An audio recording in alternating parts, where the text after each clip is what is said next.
This is an essay by a student named Ramsey Venner, and the essay is called Building a Foundation for Success by Giving Inmates Computer Training. And I'm just going to read the first few paragraphs and the last paragraph. There have been more technological advances in the past 50 years than have been made in the entirety of civilization before it. We live in a fast-paced world. Technology has been growing by leaps and bounds since the invention of the vacuum tube computer by IBM and the subsequent appearance of the Apple PC so many decades ago. Before the 1980s, information existed largely in the obscure recesses of dusty libraries and slot-speed searches through aging hard-covered Encyclopedia Britannica volumes, one letter of the alphabet at a time. But the immutable human spirit refused to settle.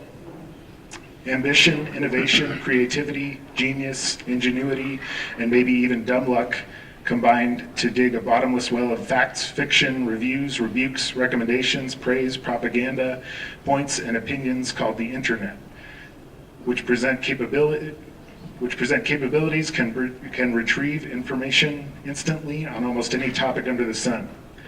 Face-to-face communication with people thousands of miles apart is now unimpressive regularity. Today, all it takes is a couple of simple keystrokes, shifts in the eye position, or by making a verbal inquiry to one of the smart devices that to date number into 100 million, and the world in all its splendor is at your fingertips. Children today are given tablets and iPhones to pacify them like marbles, Barbies, and green plastic army men of days past. There are even houses, major appliances, and self-driving automobiles that spark to life with the swipe or voice command into a wristwatch. Technology has streamlined everything from making coffee to peeking in on your puppy while you're out and about, to paying for your groceries and purchases paperless at the supermarket. With so many advances and the exponential pace of new discovery, it's a challenge for the average person living with all the freedoms of the world at their disposal to keep up with all there is to know. Imagine the challenge for a person being sidelined or sentenced to a decades-long timeout while the world marches on to an ever-quickening cadence. And so now I'll jump toward the end of the piece.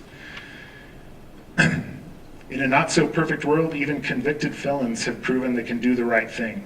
San Quentin Maximum Security Prison paints the perfect picture of this example.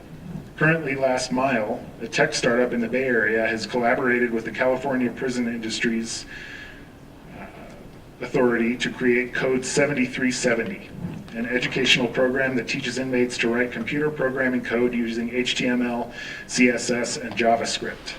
The inmates fortunate enough to be enrolled in this program so appreciate the opportunity to learn new and useful skills that, in Roos's words, they have no willingness to jeopardize what little access they have by sneaking in contraband.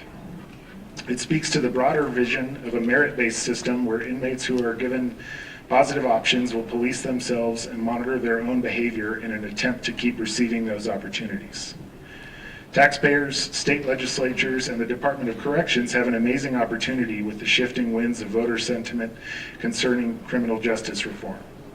With the implementation of a reasonable, completely controlled, and positive results-oriented set of improvements to existing re-entry and re-release programs, a greater proportion of the inmates leaving prison can be leaving for the last time. Basic but relevant computer skills useful in a 2016 economy should be taught in all prison pre-release and community re-entry programs to give inmates a real chance to succeed in life as they leave the steel bars, concrete cell blocks, and surly guards behind.